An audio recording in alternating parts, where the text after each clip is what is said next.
Jazakumullah khairan. Allahumma shalli ala Muhammad. Allahumma shalli wa sallim wa barik alaihi. Sallu alaihi. Fahila mawba'an wa bihana al-habib.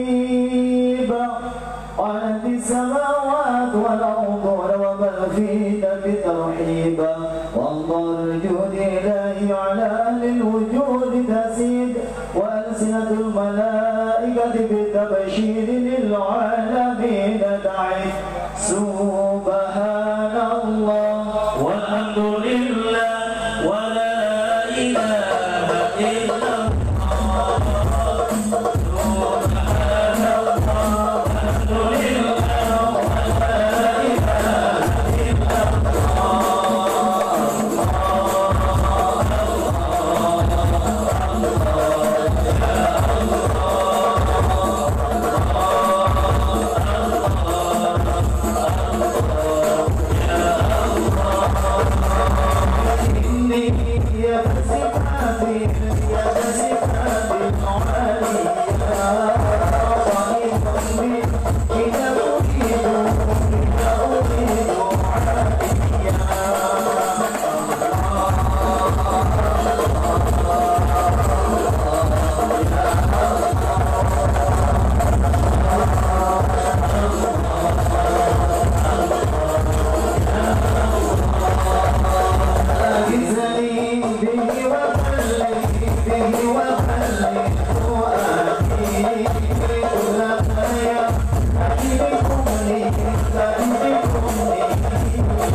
لجنابها المسعودة ومشاركة لها في هذا السباق الممدود. صلى الله عليه وبتوفيق الله السيدة مريم والسيدة آسيا ومعهما من الأمور العين من قسم الله له من الشر بالقسمة الوافية فهذا الوقت الذي ربطه الله على طول وجود هذا المولود فأعطاه سمو الكمال من النور على مودا وبرز الحامد المحمود مولعك لله التعليم والسجود أهل القيام صلى الله على محمد صلى الله عليه وسلم صلى الله على محمد صلى الله عليه وسلم النبي محمد صلى الله عليه النبي سلام عليك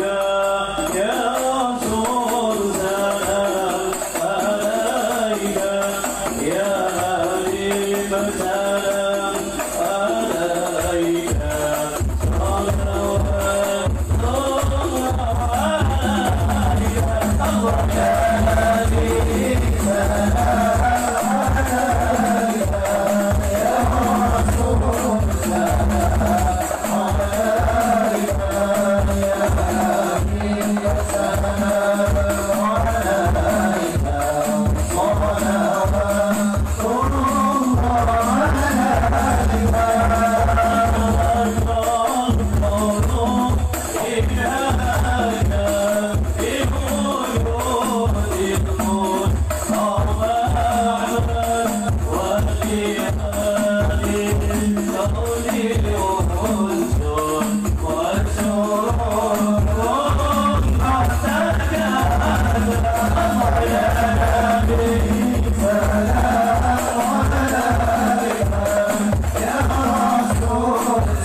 Terima kasih kami sampaikan kepada Jafri Harun dan Jenderal Kami dari Tempe.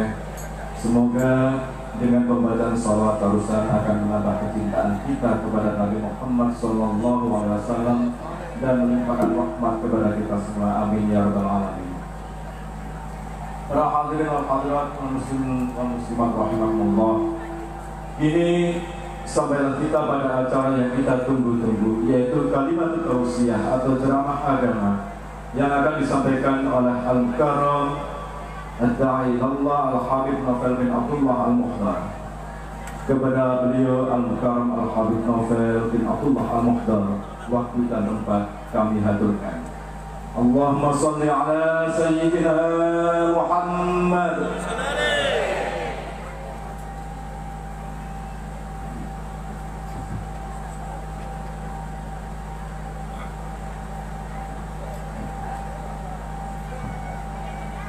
اللهم صل على محمد. اللهم صل على محمد. اللهم صل وسلم وبارك على سيدنا محمد.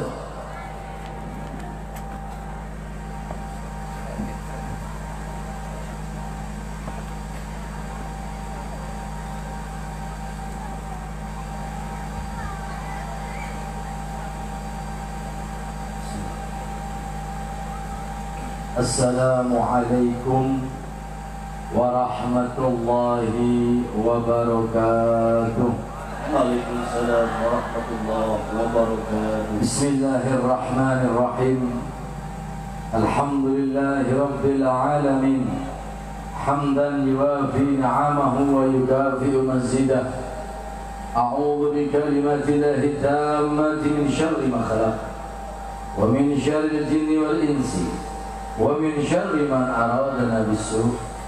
اللهم اجعل بيننا وبينهم حجابا مستورا ولا تبلغ أعداءنا الآمل لا باللسان ولا بالحال. وارزقنا يا مولانا برزقك الحلال واجعلنا من أهل الكمال في جميع الأحوال ببركة سيدي مولى بلال سيدنا محمد صلى الله عليه وسلم وعلى آله وأصحابه بالغدو والآصال. ربي زدني علما ربي اشرح لي صدري ويسر لي أمري واحلل عقدة من لساني يفقه قولي واجعل لي وزيرا من أهلي.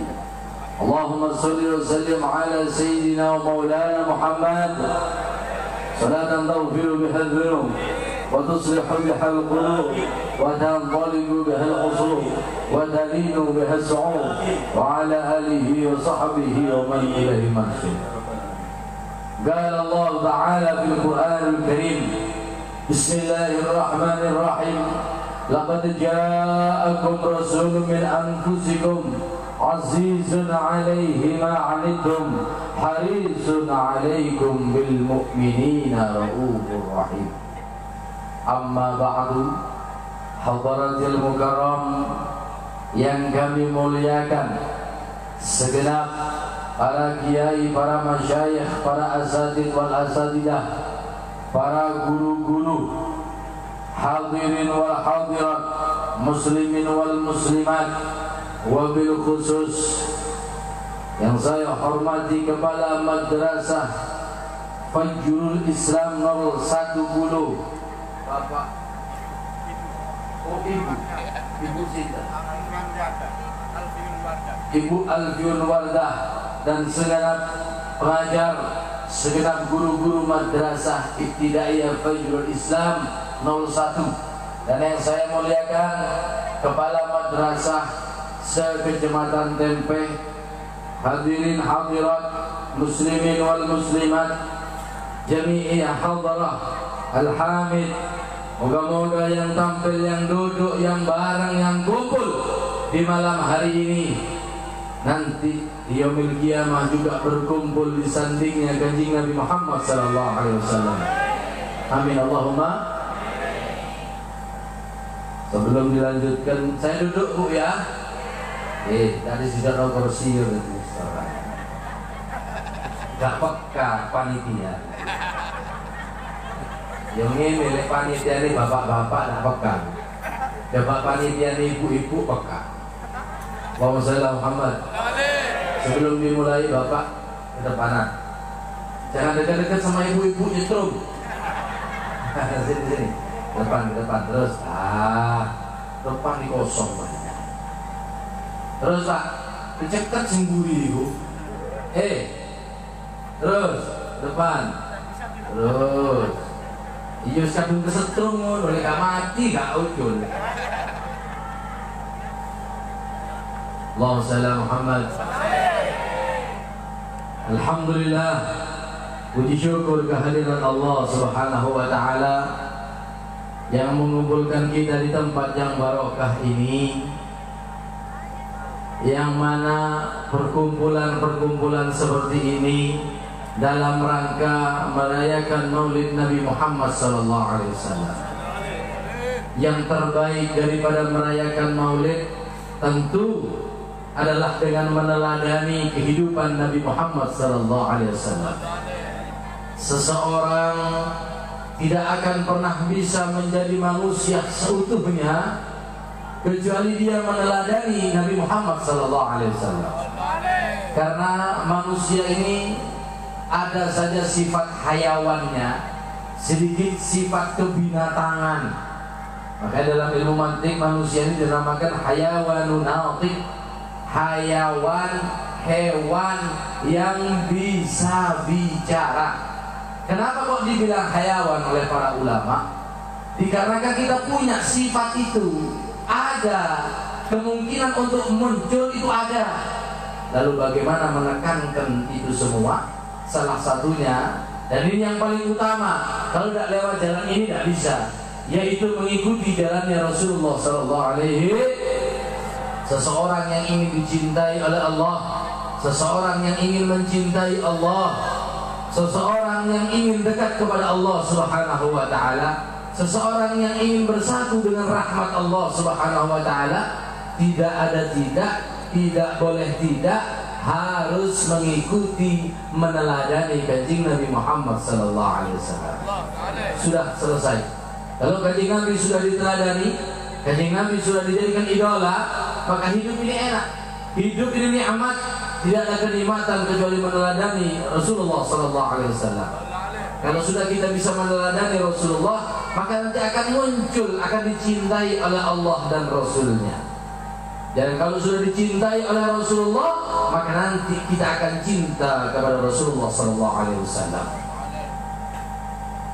Orang tidak bisa cinta kepada Rasulullah kecuali Rasulullah dulu cinta kepada orang itu. Tidak bisa. Kenapa Beb ya? Ada orang kata kalau marhaban itu manis sampai geru-geru. Ada ya? Itu kata guru saya salah satu dari dua hal. Ada yang memang karena sangat cintanya sama Rasulullah, ada yang memang karena ingin diutangi. Jadi marhaban ingin utang, ya Allah, kapan utangnya Gusti, akhirnya nangis. Oh, no. Tapi ada yang cinta kepada Rasulullah SAW, merasakan kehadiran beliau SAW. Ada tumbuh hubbul, tumbuh cinta kepada Rasulullah SAW.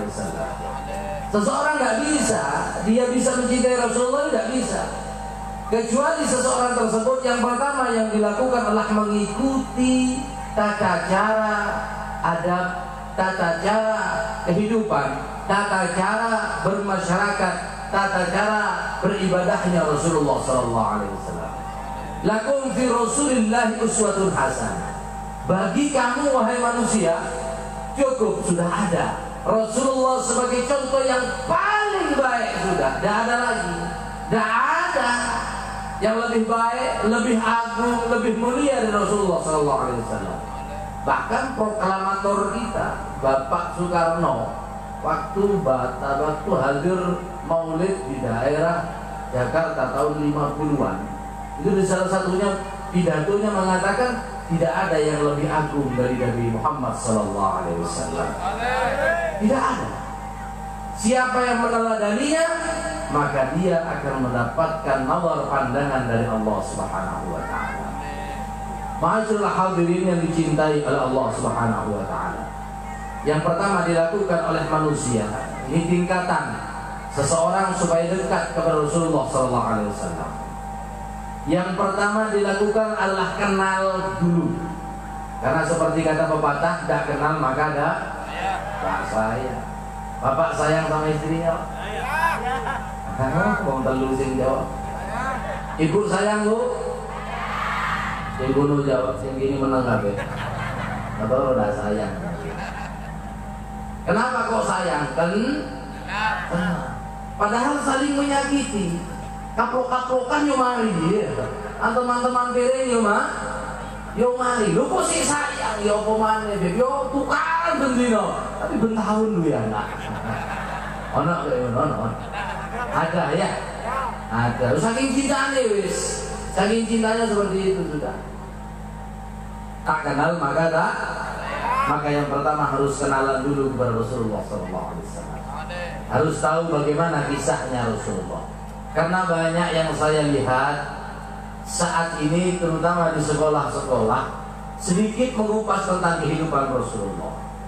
Bahkan yang dikupas kebanyakan ya perang aja, perang Uhud, perang Badar. Padahal sebelum itu banyak. Bagaimana Rasulullah dilahirkan, lalu bagaimana keadaan Mekah sebelum Rasulullah dilahirkan, keadaan dunia bagaimana sebelum Rasulullah dilahirkan. Ini penting diajarkan kepada anak-anak, sangat-sangat penting. Anak-anak harus mengerti pribadi Rasulullah SAW. Jangan cuma diajarkan daripada pelajaran-pelajaran yang sudah dibimbing. Jangan. Tapi ambilkan yang lain dari pribadinya Rasulullah SAW. Ceritakan kepada mereka, kepada anak-anak kecil ini. Jangan hanya di sekolah, bahkan di rumah. Anak-anak ini akan tumbuh menjadi anak yang saleh. Tidak cukup dengan doa. Tata caranya para habaib. Para habaib itu tidak semua. Ada beberapa yang belum tumbuh kumis sudah mimpi Rasulullah SAW. Allahumma shalli wa sallim barik alaihi. Oh, kalau anak sekarang belum tumbuh kumis, terus mimpi nyolong. Kenapa kok bisa mimpi nyolong? Ya karena mau tidur, gak diceritain Rasulullah. Salah satu kisah, ada seorang murid berkata kepada gurunya, "Wahai guru, saya ini kepingin mimpi Rasulullah." Oh begitu. Wiritane opo? Nah kadang begitu Pak ya. Kalau mana ditakoni wiritan kok. Oh iya, dan yang saya lupakan tadi sedikit, saudara-saudara Banser dari Nahdlatul Ulama, penjaga para ulama. Amin. Allahumma amin. Di sini dikatakan ada seorang murid tanya sama kiainya, "Kiai, saya ini kepingin mimpi Rasulullah." Oh, sopo sih tidak kepingin mimpi Rasulullah? Kepingin tidak kepingin? Ayo kepingin ngacung. Aduh, itu sih kepingin. Ada yang mengatakan, yang hadir ini ada yang mengatakan kepingin.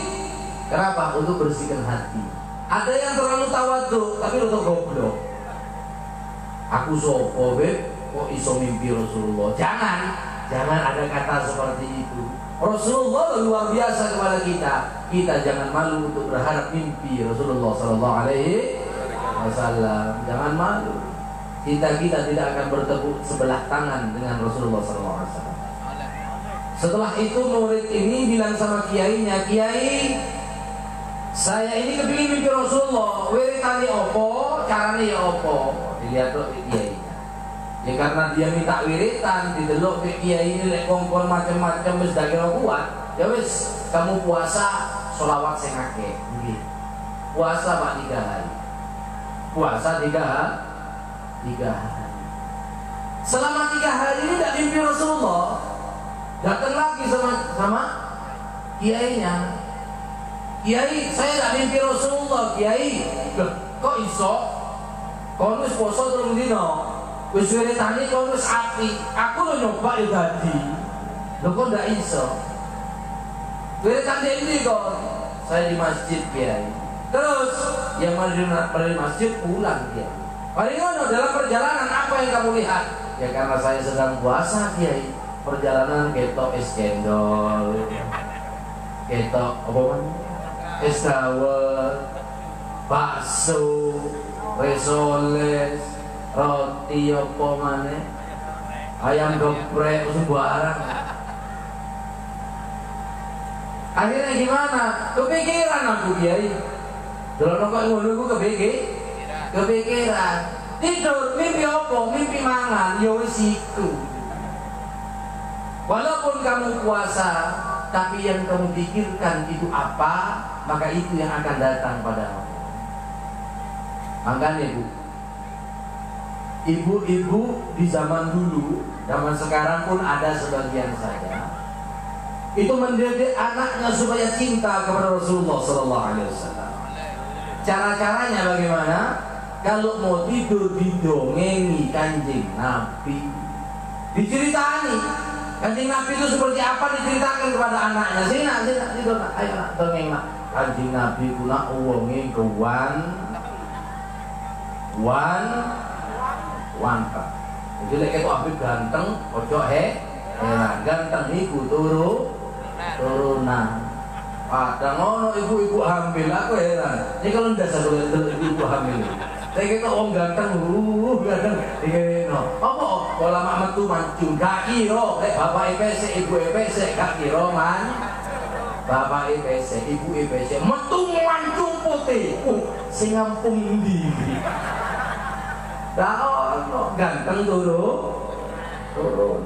Wajib Nabi itu ganteng. Ceritakan bagaimana sebelum Rasulullah SAW dilahirkan, kejadian-kejadian yang luar biasa sebelum Rasulullah SAW dilahirkan.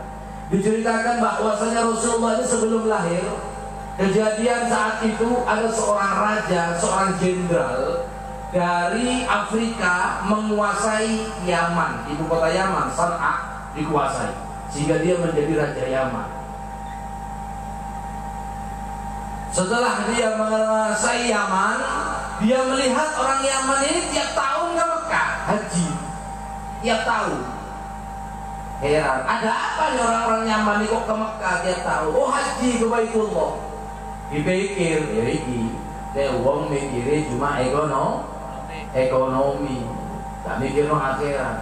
Dihitung, sing teko wong 10.000 tuh ke Yaman, Indonesia gak kenal. Tahun haji Indonesia. Ya, orang Indonesia sih gak teman haji sih. Iya, haji ini sih Borobudur. Ya, zaman Islam sih belum masuk, Pak. Dikalkulasi sama jenderal ini, lek 10.000 wong, lek siji nyangu 30 juta. Iya. Ya ro lek akeh. Iya, 30 kali 10.000.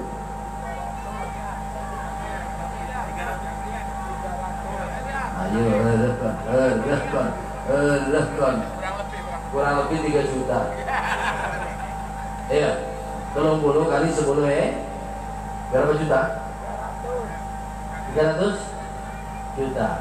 300 juta dikali 30 juta dikali 300.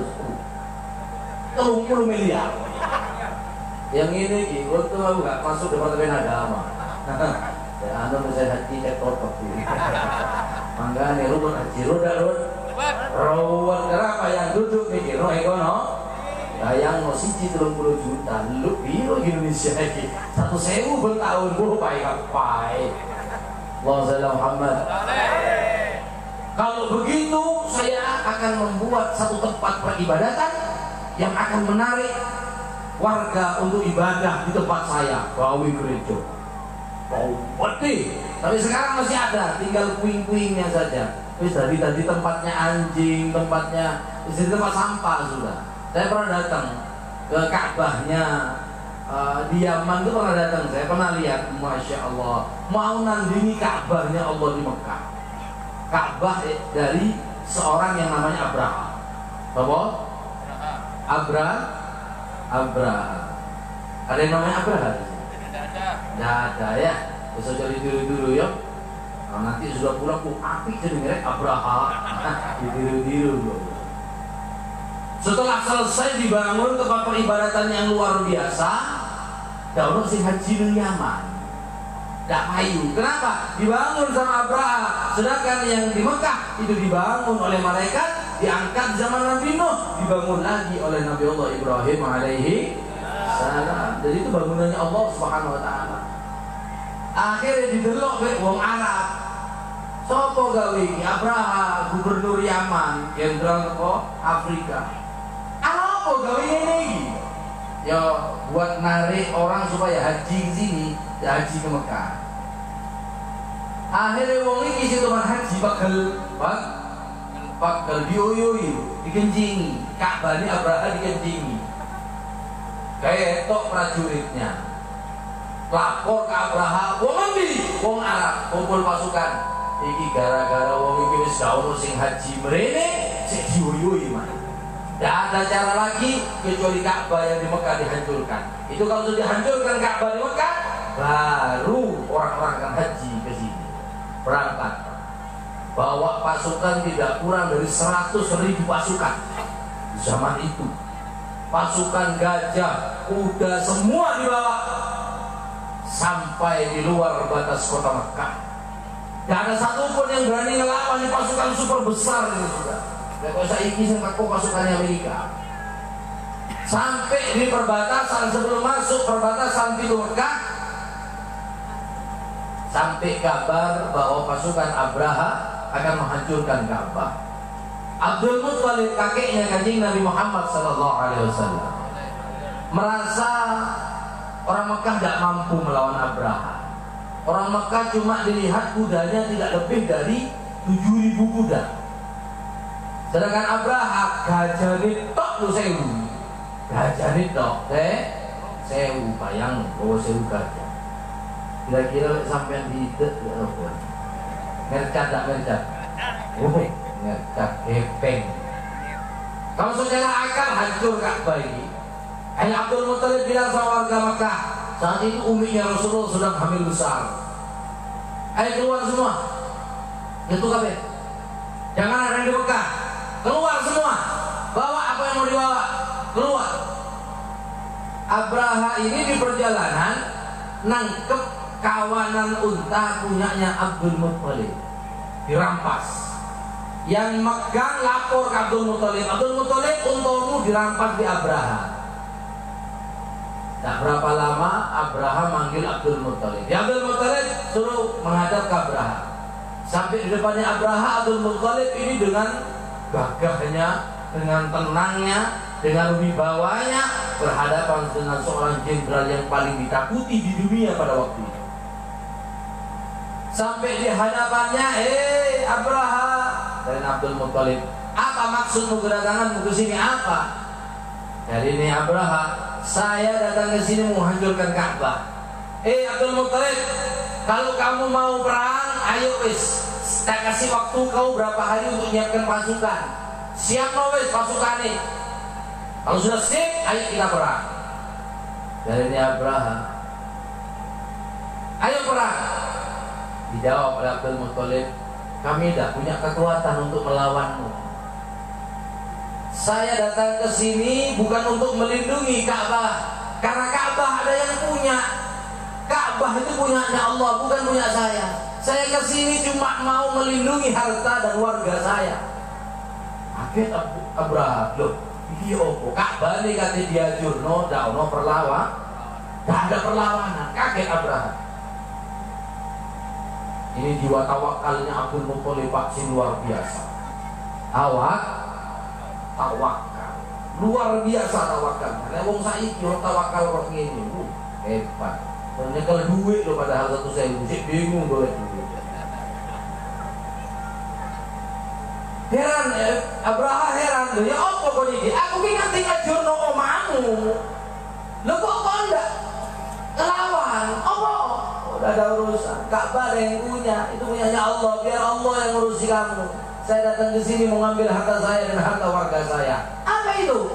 Unta-unta yang kamu ambil. Hebat wong. Dari Abraha, hebat Abdul Muttalib. Dia tidak takut untuk menjaga harkat dan martabatnya. Dikekno Pak. Dikekno kabeh dikekno. Akhirnya Abdul Muttalib pulang, unta dibawa keluar semuanya. Abdul Muttalib masuk sendirian ke Ka'bah sambil memegang pintu Ka'bah. Ya Rabb, ada baik. Iku umamu ya Rabb. Lindungono ya Allah, umamu ya Rabb. Rumahmu lindungi ya Allah. Kami tidak mampu melawan makhluk-makhluk itu ya Allah. Belum diucul pintunya Ka'bah ini, Allah Ta'ala sudah datangkan satu pasukan bulu, manuk ababil. Di setiap manuk itu bawa 3 batu, di paruhnya, di kakinya 2. Sebelum datang ke Abraha, manuk itu tawaf di sini. Tawaf. Abraha sudah berangkat dari luar kota menuju kota. Sampai di pintu kota, gajah sing paling ngarep, sing paling gede itu gajah putih. Sing ditumpak ambil Abraha ini gajah putih, namanya Mahmud. Kalau sendiri Mahmud,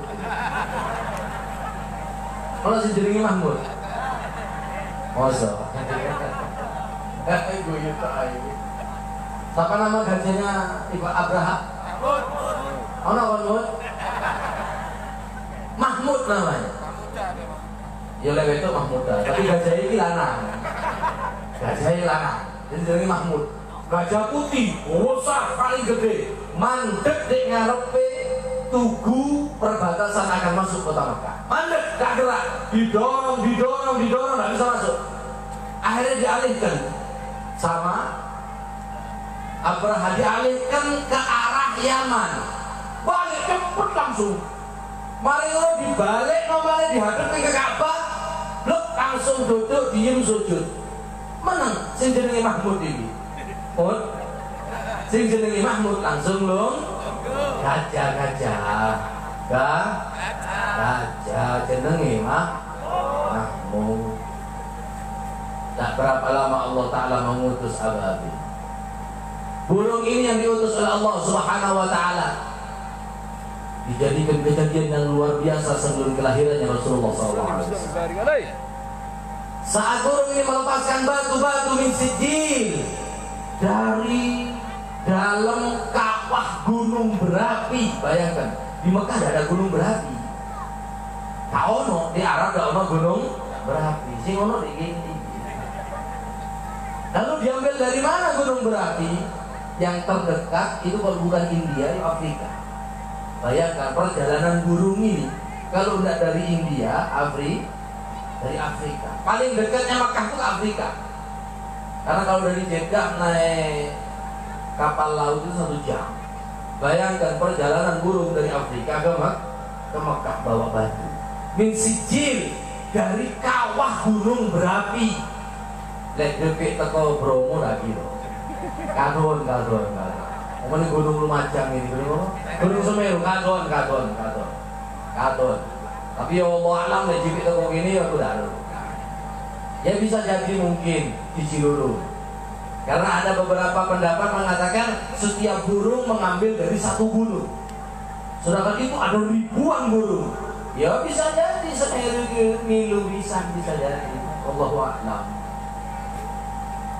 Setelah itu datang ini burung berada di atas pasukan Abraha. Setelah pasukan Abraha ini pas di bawah burung, tidak ada satupun pasukan Abraha yang di luar kawanan burung. Maka Allah Ta'ala memberikan ilham kepada burung-burung ababil untuk melepaskan apa yang di mulut dan dicangkam. Jatuh langsung dikatakan setiap pasukan yang kena kepalanya bolong dobol sak gajah. Jadi dikatakan gajahnya itu bolong-bolong seperti daun yang termakan ulat. Wis mati kabeh, tidak ada satu pasukan pun yang hidup. Setelah kejadian itu Rasulullah SAW kelahiran yang luar biasa. Pada waktu Rasulullah ini dalam kandungan ibunya, Siti Aminah merasakan tidak hamil, merasakan seperti bukan orang hamil. Yo tak ono ngidam, tak ono loro geger, yo tak ganyang, tak kayak bojomu pak ya. Biasanya bojo sampean itu ngidam apa? Pencit, ngidame pencit kon yuk yo metune anake. Kecil. Delokno anake gak enak belas. Ya senengane pao. Tak pencit kedondong cuwet petis gak liwani. Oh boh sandoy. Apa peti mani? Allah pesing metu kabeh. Allahumma shalli Muhammad.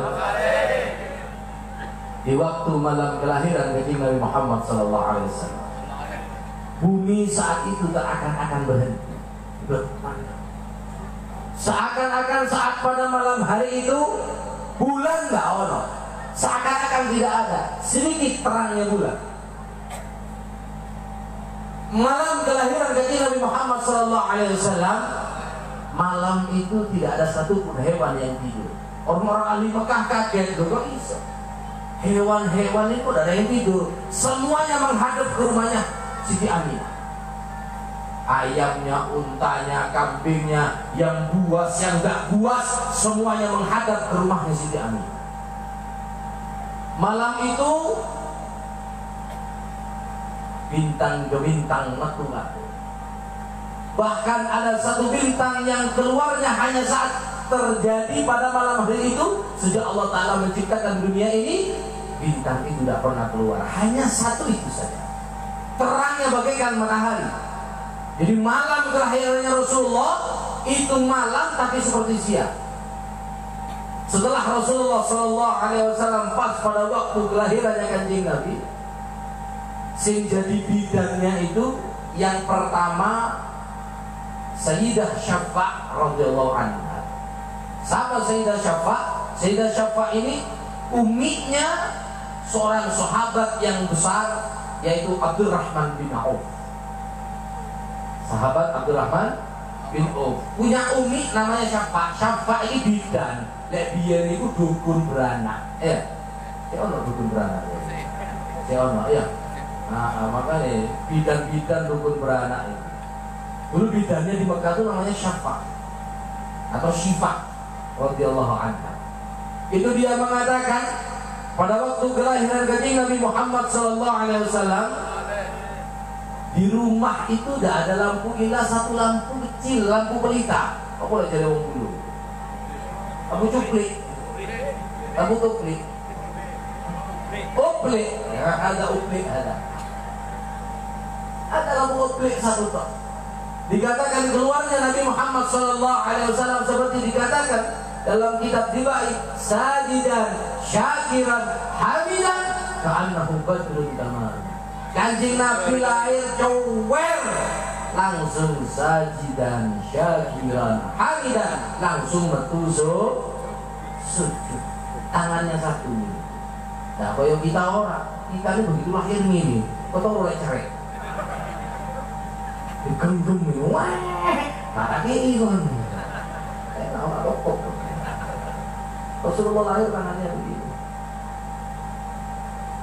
Pada waktu kelahiran itu yang pertama nangkep adalah ibunya Abdurrahman bin Auf, ibunya sahabatnya.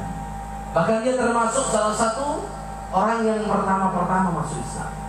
Karena memang dari kecil melihat bagaimana keajaiban mukjizatnya Rasulullah SAW. Dipegang katanya rumah sing peteng sing lampu nek lampu coplek itu terang benderang bagaikan seakan-akan matahari masuk di dalam rumah. Terang benderang. Lahirnya Rasulullah SAW sajidan syakiran hamidan ka'annahu badrun fi tamami, seperti bulan purnama saat berada di puncak keindahan. Artinya apa? Indah, terang benderang, nur bercahaya, tapi mata tidak sakit untuk memandangnya. Makanya para ulama itu mengkiaskan Rasulullah seperti bulan purnama, karena kalau dipandang tidak sakit di mata. Berbeda kalau diibaratkan seperti matahari. Matahari memang terang, tapi kalau dipandang membuat mata sakit. Itulah nurnya Rasulullah SAW. Kelahiran yang luar biasa. Bahkan setelah kelahiran itu, maka Allah Subhanahu wa Ta'ala berikan beberapa barokah sampai kepada diutusnya Rasulullah SAW. Meneladani kisah Rasulullah sungguh sangat baik. Meneladani kisah beliau sebelum menjadi Rasul, lebih-lebih meneladani kisah beliau setelah jadi Rasul. Kanjeng Nabi Muhammad SAW seorang anak yatim yang mandiri. Beliau bukan anak yang seperti anak-anak zaman sekarang, dididik mame.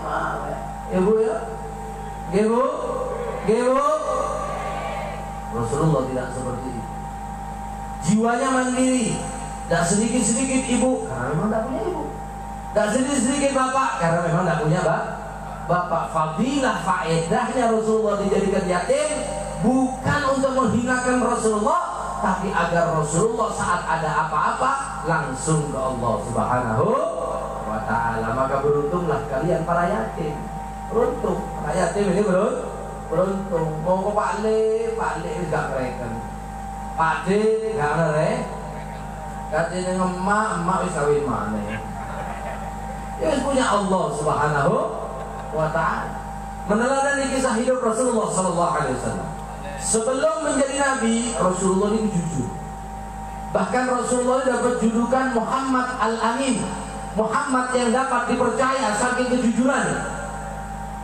Bahkan Rasulullah ini keteladanan beliau bisa diambil bukan untuk ibadah saja. Bahkan dalam hal urusan berdagang, Rasulullah wajib dicontoh oleh para pedagang. Ini pedagang kabeh dia. Oh, gak irong aku ini. Dagang apa sampe? Dagang apa? Dagang kelambi terus. Cilok kalau ya? Dagang cilok, bakso sembarang ya. Rasulullah juga dagang. Bahkan sebelum jadi nabi, Rasulullah termasuk pedagang yang sukses di Mekah. Yang Rasulullah menetapkan satu metode perdagangan yang tidak pernah dikenal oleh Arab saat itu. Tidak pernah kenal.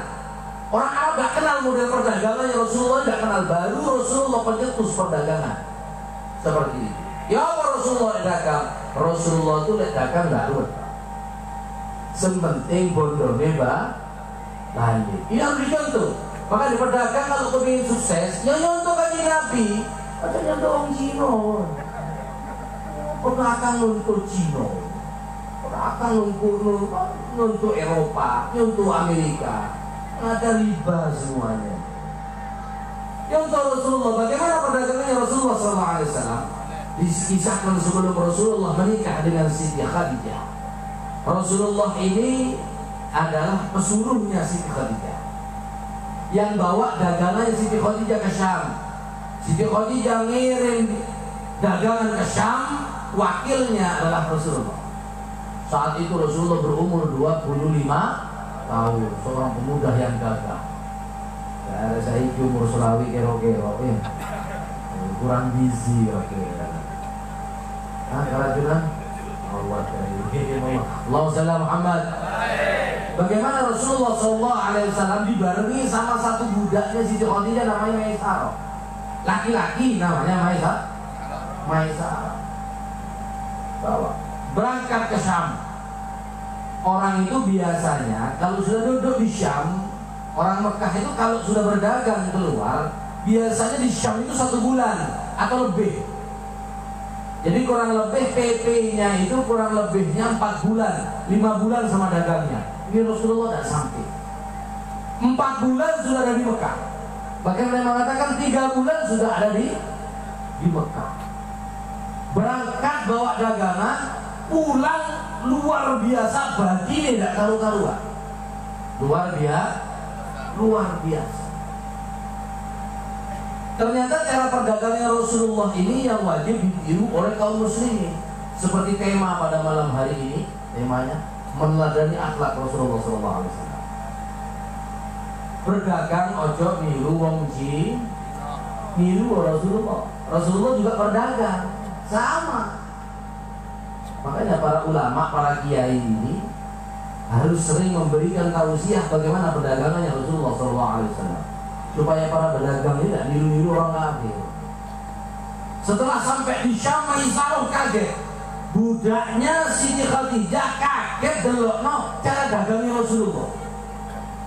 Setelah ada pembeli datang ditanya, iki ya tak betul iki, contoh Bu ya. Jon, berarti Rasulullah tutup kali suwek. Mungkin kira sowan lah. Terus gak enak loh ini. Serpat. Ini jauh belum. Allah Muhammad. Dodolan surga. Dadak dol. Kenawar kon. Ini umpama. Ada pembeli datang. Berapa surbannya bagus? Dari Rasulullah ini, aku kulai 5.000. Aku kulai 50 umpamanya ya. Kira? Ya aslinya enggak 50 gitu. Iya.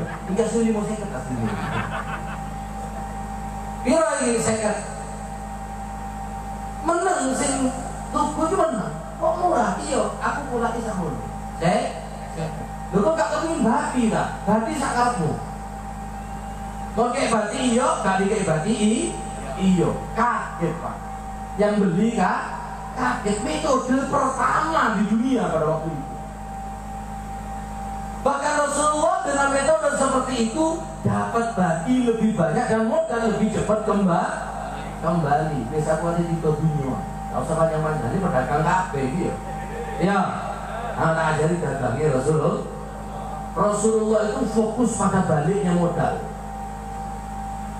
Wong ini kan fokus akhirnya bati. Betul? Fokus akhirnya makanya barang gak duli, aduh, barang gak cepet bayangkan wong Arab itu yang ke Syam paling sebentar sebulan barang itu baru habis. Itu pun dengan ngecelopok na'udzubillah min dzalik sudah, dengan sumpah serapahnya yang luar biasa. Maka hati-hati kalau dagang. Iki loh, aku ini kurang mau ngasih nawar 10.000. Ini kalau pakai 7.000. Nah, ono ndak? Ya gorot kok dagangannya gak rugi, gak bangkrut. Rasulullah seperti itu 10.000. Ya sudah 10.000. Kulaan 10.000.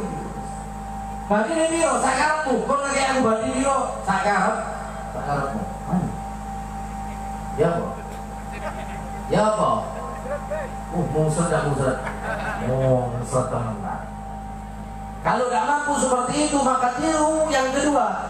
Rasulullah itu kalau yang membeli tidak mau, supaya Rasulullah bilang saya karepmu wis bagi ini. Oh enggak, pakai orang rego. Maka sama Rasulullah dikasih bagi secukupnya. Wis 15.000 GB, bagi 1.000. So, meneladani akhlaknya Rasulullah dalam berdagang. Saya tidak akan menceritakan bagaimana Rasulullah beribadah. Kakek kuat sampai. Kakek enggak kuat. Rasulullah ibadah Pak sholat malam sampai sikile pecah-pecah, sampai metu gede. Lekon, sampai ngiler.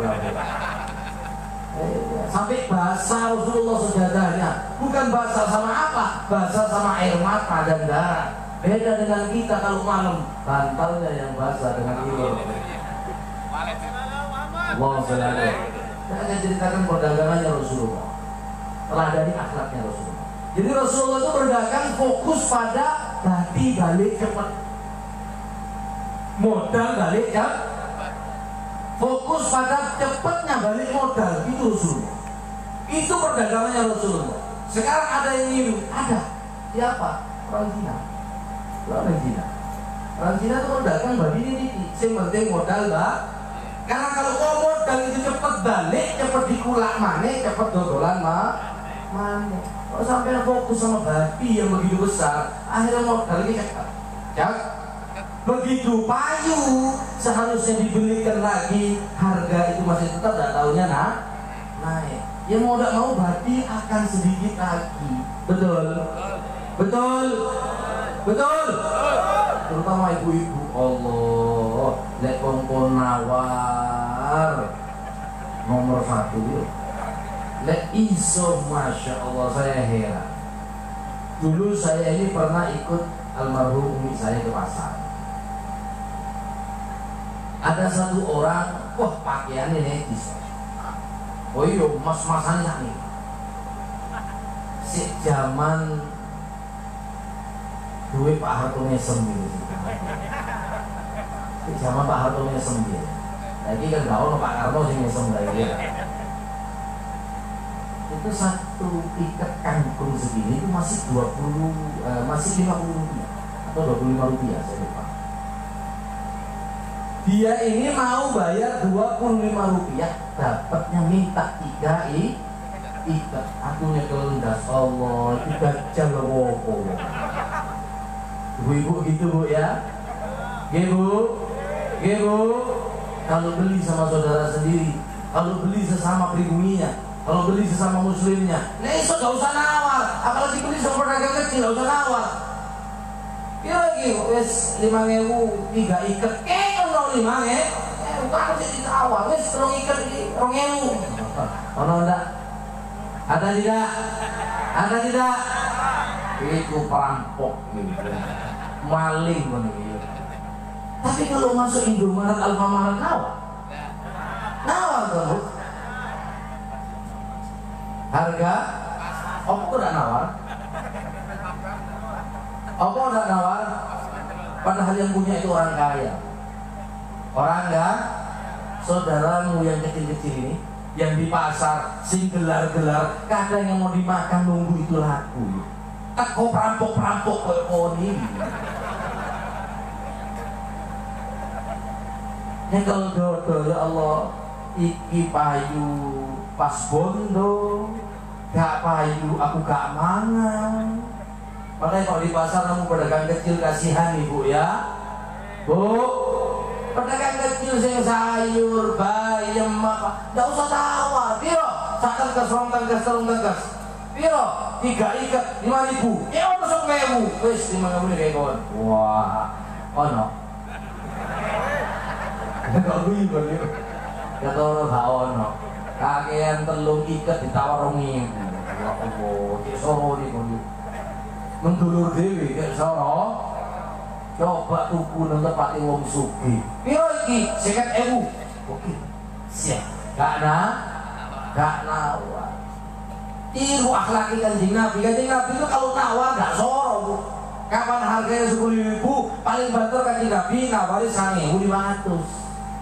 Duduk dulu 500. Sudah sampai ya, rego 10.000. Gak iso kena 3.000. Kadang ya hanya tak lihat sama saya guru mengambul. Bila kau sedang ini, tak jelas kan ditinggal. Aslinya di balik mana? Mungkin di jalur mana? Kalau lihat ketemu pembeli tak guru di jalur mana ya? Jalur mana? Saya tahu dia semua. Ada aku itu dagang. Ketemu perampok kok ini sugi selama itu kono. Rasulullah lihat bagaimana Rasulullah SAW berdagang. Makanya kalau berdagang itu salah satu seseorang yang bisa jauh dia daripada agama ini, karena bukan cuma amal ya, tapi juga dalam hal duniawi mereka tidak meniru Rasulullah SAW. Dalam hal duniawi tidak meniru akhlaknya Rasulullah SAW. Kalau jual aku begini, kira biasa dibagi. Separuh aku nyambeli. Itu akhlak teladan akhlaknya Rasulullah SAW. Diteladani, gak usah banyak-banyak berarti. Sepenting istimir, terus jalan. Bondo balik, pulak mana? Bondo balik, cepat pulak, cepat balik bondo, cepat pulak, cepat balik bondo, cepat pulak. Akhlaknya Rasulullah seperti itu. Wah Rasulullah kalau dagang gak pernah sumpah. Sampai pinggir sumpah. Ake wong pasar ini. Ake noboten. Kakak pokok wadah kabeh. Bu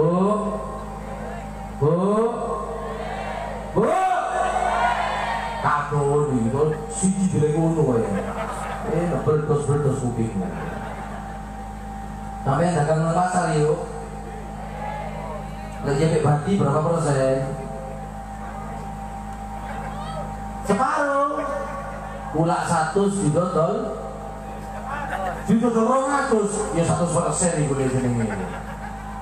Lama, tidak melarang Rasulullah, tidak barokah, tidak bakal barokah. Jangan banyak-banyak, bagi. Fokuskan pada modal cepat balik. Saya mau cerita, memang agak melenceng sedikit. Tapi mereka ini bisa sukses karena meneladani Rasulullah Sallallahu Alaihi. Yang saya lihat ada 2 negara dalam ekonomi yang pernah meneladani Rasulullah Sallallahu Alaihi Wasallam. Yang pertama dari Jerman di zaman Nazi. Di zaman Hitler itu Pak dalam 15 tahun bisa menjadikan negaranya adidaya, ditakuti oleh seluruh dunia. Kok iso? Ternyata dia itu menerbitkan aturan bagi sing titik.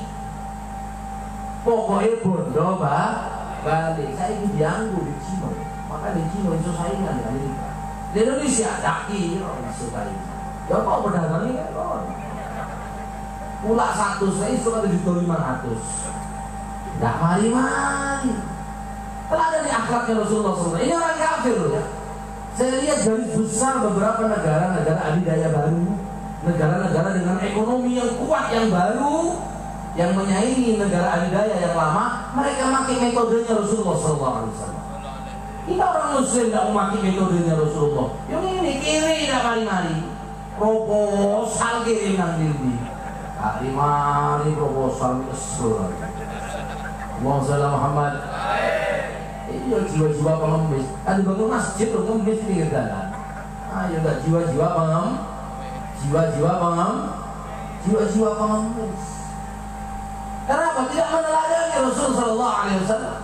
Terutama dalam hal ekonomi. Yang pertama harus diteladani masalah ekonomi.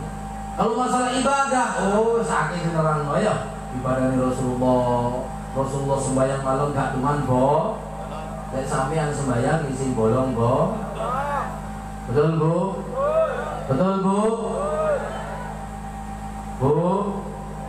Ongkep panas.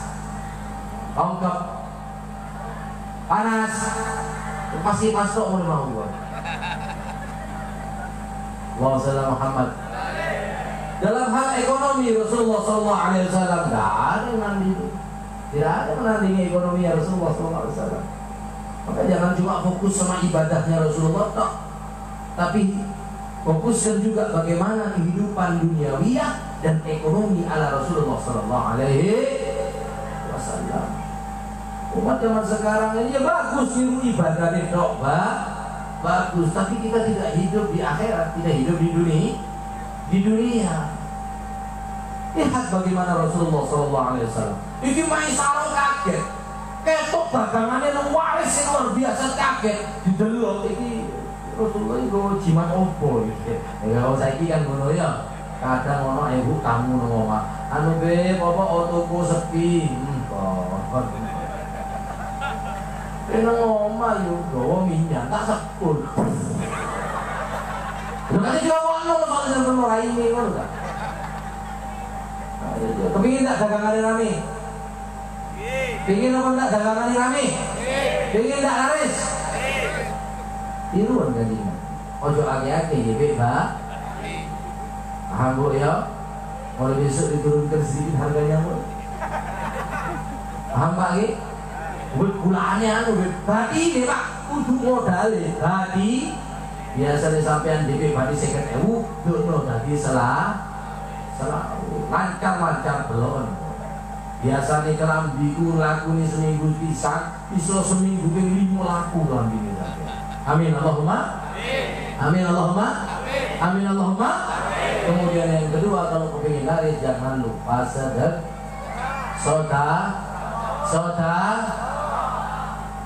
dari orang fuqara wal masakin Pak ya. Di suki-suki dikaji-kaji gitu ya. Dari fuqara wal masakin. Oleh wong sing gak duwe, anak-anak yatim, janda. Udah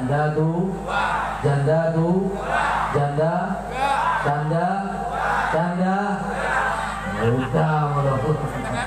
Heran lagi. Saya nyebut janda harus ada mudanya. Itu kok laki. Janda muda nolong dah semua ini.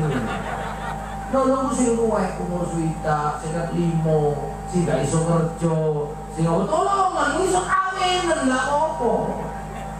Apa juga? Hah? Gak apa-apa, umur swita kawin ndak apa-apa. Ndak apa-apa Bu ya. Nek bojone sampean ngawini rondo umur swita ndak apa-apa Bu ya. Ndak apa-apa di sini ndak apa-apa. Ndak apa-apa Bu ya. Kerek dengan ibu, kerek ibu dia. Padahal umur swita. Allahumma shalli ala Muhammad. Iya sing ketok be umur swita, sing lain umur piro. Banyakkan sedekah, laris pasti. Rasulullah begitu.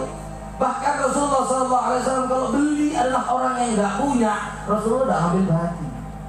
Jangan ambil hati, dilihat tahu betul orang nggak punya. Kalau sekarang kan kalau dagang itu mumpung. Apa maning sing tuku tepake butuh. Makanya dagangan juga pernah barokah. Coba lihat bulan mulut ini. Munggah kabeh ya. Ya. Kalau sudah puasa, hari raya, bulan-bulan besar, bulan maulid, munggah kabeh ya.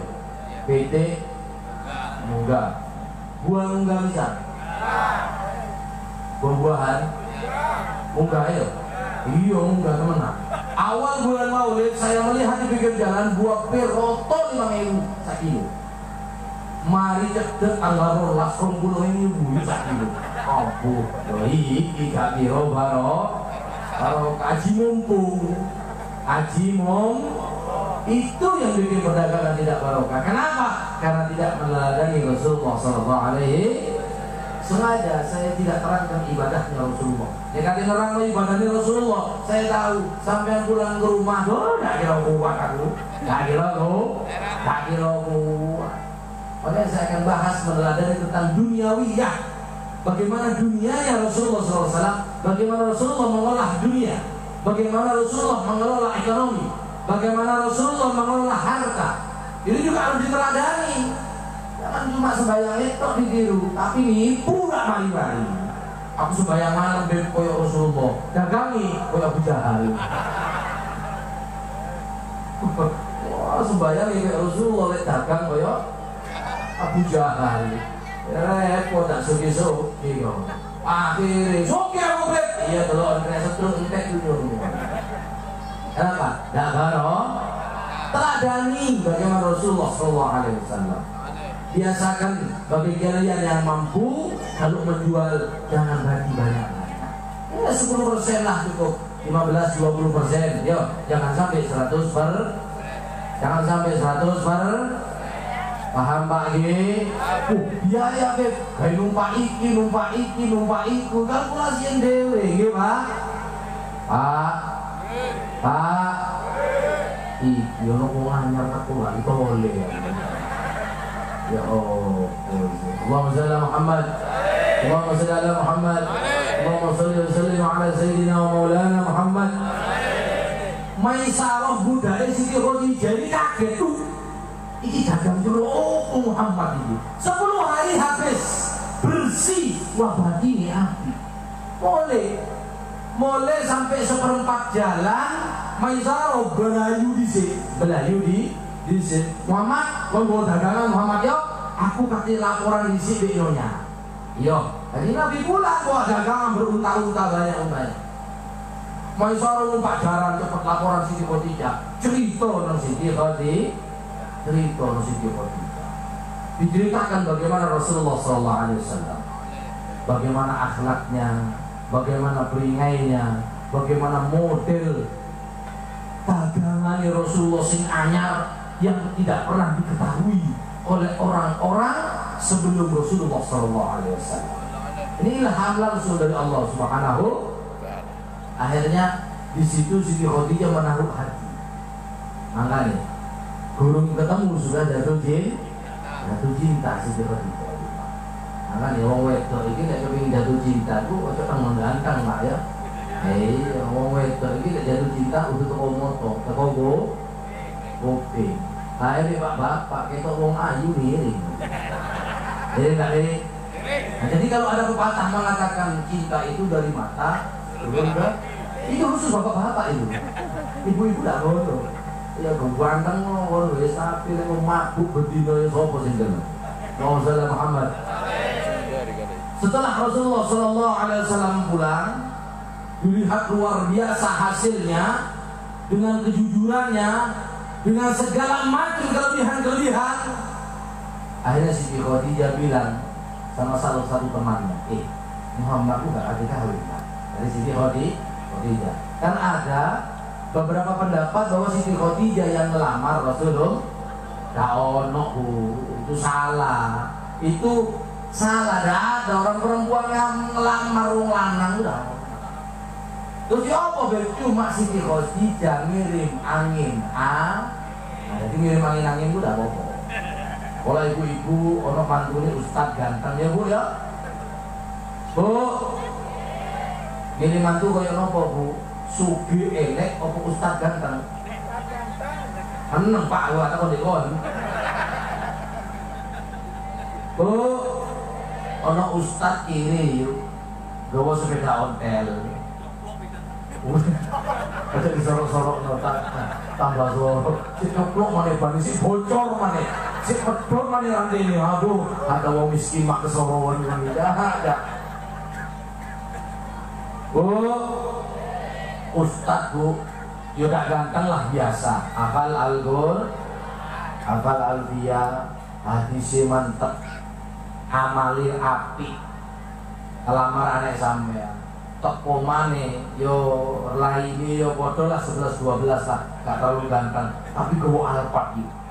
Goblok gak iso apa yuk, ngaji gak iso, tapi PNS jabatannya tinggi. Teko gowo Alphard. Bek sing siji ustaz hafal Al-Qur'an gowo sepeda, bek rujine pedhot maneh.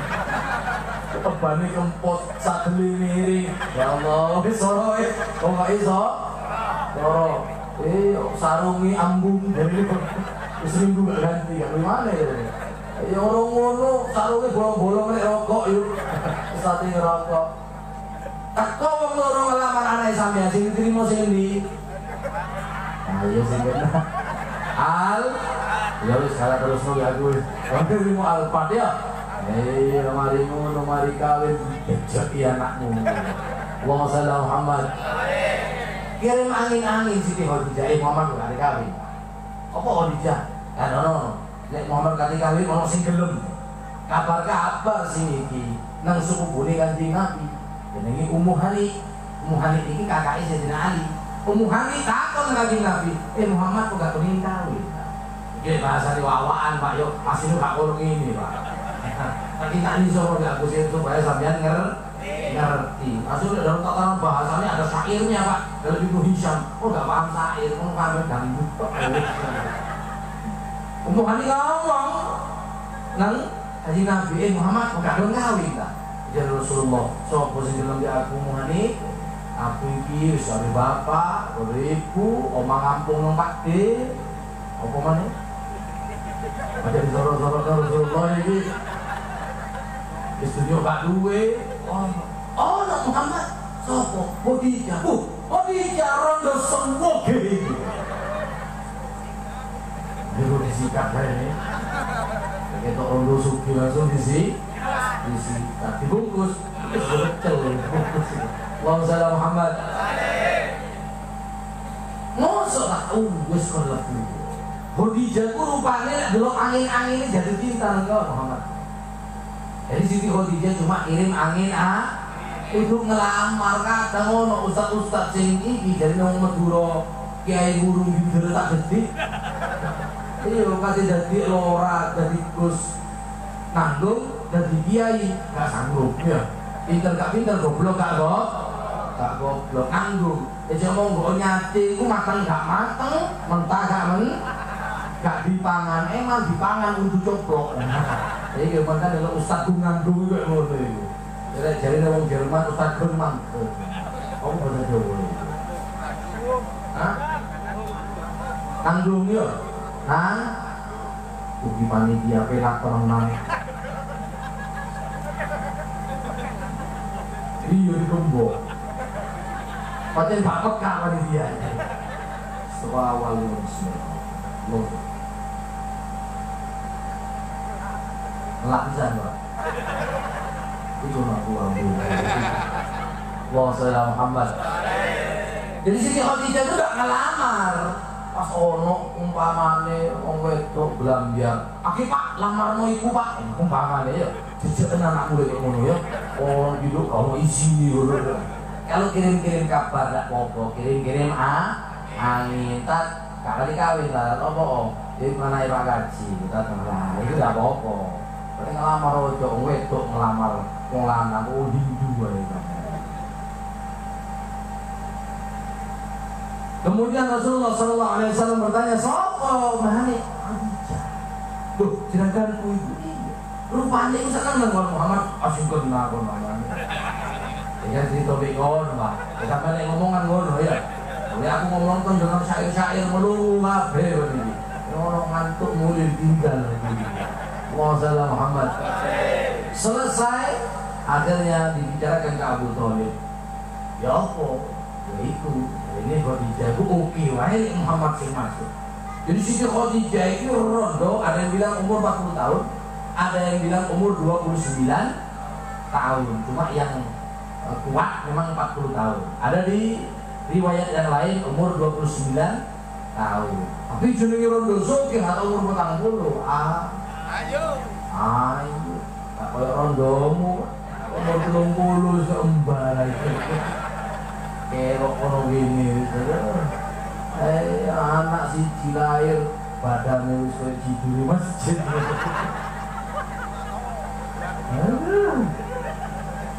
Ngono bojone tadi kawin maneh dak oleh heran.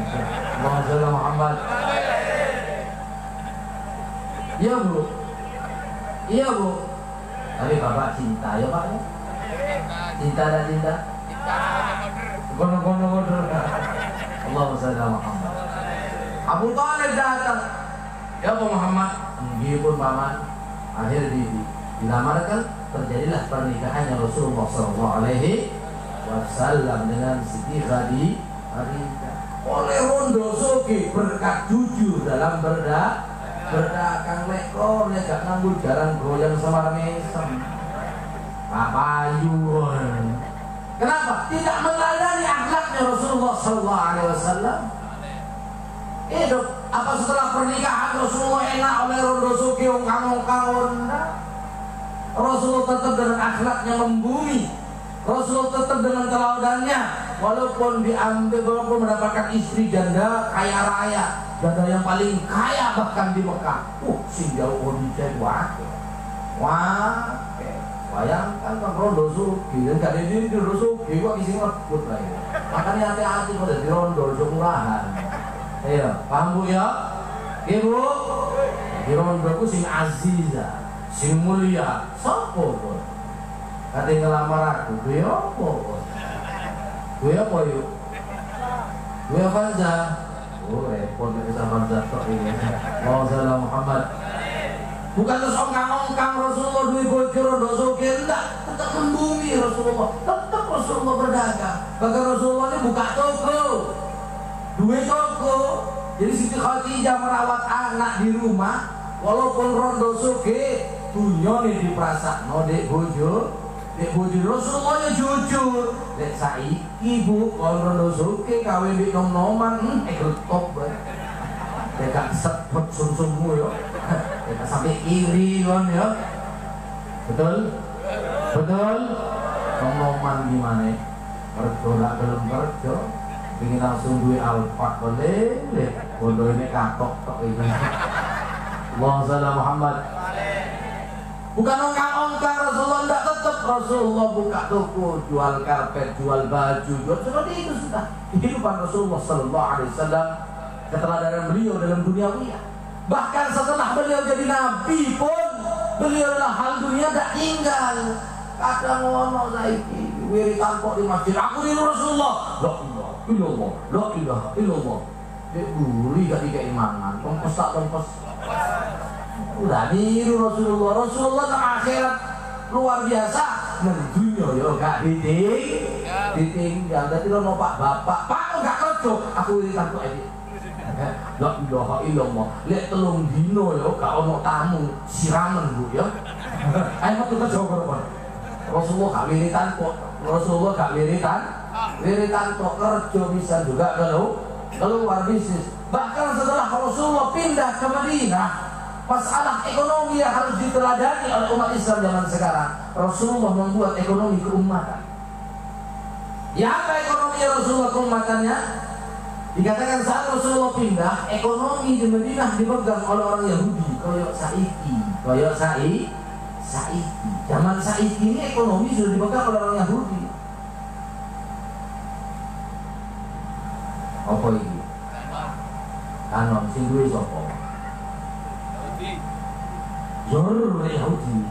Sendiri sapa? Wong endi? Wong Prancis dul. Tahu Israel dari ini. Yang punya jalan Prancis. Berarti ini belayu nanti. Paham ngono. Ala apa tuku? Panitia, ala apa tuku? Lihat Rasulullah saat pindah ke Madinah. Makanya aku ngomong kayak ini sih hadir ini kan kakek madagang yuk. Kayak contoh. Setelah Rasulullah masuk Madinah, kalian lihat di Madinah tuh yang megang pasar ekonomi Yahudi kayak sekarang. Oh sih nggak dikenal Yahudi, kabeh Yahudi. Iki pabrik, Jepang deh, Jepang itu orang Yahudi bisa. Semua sekarang dipegang orang Yahudi. Lalu bagaimana Rasulullah untuk lepas daripada cengkraman orang Yahudi? Dari pasar ini, bikin pasar sendiri. Apa gunanya? Umat Islam tidak membeli kecuali kepada orang tidak menjual kepada orang kafir, tapi hanya menjual kepada orang baru buat ekonomi umat. Zaman sekarang enggak. Itu contohnya mau di Indomaret gak wani nawar, tapi di pasar nawar gendeng-gendeng. Kasih barokah, dah bisa. Kita mau meneladani Rasulullah, kita kepingin maju tapi tidak mau meneladani Rasulullah, tidak bakal maju. Kalau mau saya bahas tentang masalah ekonominya Rasulullah SAW, udah mari Pak jam siji dah mari. Terus, tak perlu sudah bolas. Kurang, terus, kurang. Hai, nyumbang biro Pak. Kan kurang ngantuk lagi. Allahumma shalli ala Muhammad. Kurang bu? Cukup ya? Cukup? Kurang bu? Ya kok hubungan di sini undang dewi ya. Insya Allah sehat walafiat. Insya Allah semuanya barokah. Insya Allah semuanya diampuni dosanya oleh Allah Subhanahu Wa Taala. Allahumma ighfir lana, Allahumma ighfir lana, Allahumma ighfir lana, wa walidina, wa walidina, wa walidina, warhamhuma kama rabbayana shaghira. Allahumma hdina fiman hadait, wa afina fiman afait, wa tawallana fiman tawallait, wa barik lana fima a'tait, wa qina bi rahmatika syarra ma qadait. Fa innaka taqdi wa la yuqda 'alaik, fa innahu la yudhillu man walait, wa la ya'izzu man 'adait. Tabarak rabbana wa ta'ala, wa lakal hamdu 'ala ma qadait. Nastaghfiruka wa natubu ilaik, wa nastaghfiruka wa natubu ilaik, wa nastaghfiruka wa natubu ilaik. Sallallahu alaihi wasallam Muhammadin nabiyil ummi wa ala alihi wa sahbihi wa sallam, walhamdulillahi rabbil alamin, wal 'afwu minkum. Wassalamualaikum warahmatullahi wabarakatuh. Waalaikumsalam warahmatullahi wabarakatuh. Terima kasih kami sampaikan kepada Mukarram Habibnya Fadil Abdullah Al-Muqdar atas segala tausiahnya. Semoga tausiah dan petua beliau menjadi apa yang bermanfaat pada kita semua di dunia dan akhirat, dan bisa menambah rasa cinta dan takwa kita kepada Allah Subhanahu Wa Taala. Dan dari kami sebagai pengacara, apabila ada kurang lebihnya kami mohon maaf yang sebesar-besarnya. Wabillahi taufiq wal hidayah. Wassalamualaikum warahmatullahi wabarakatuh.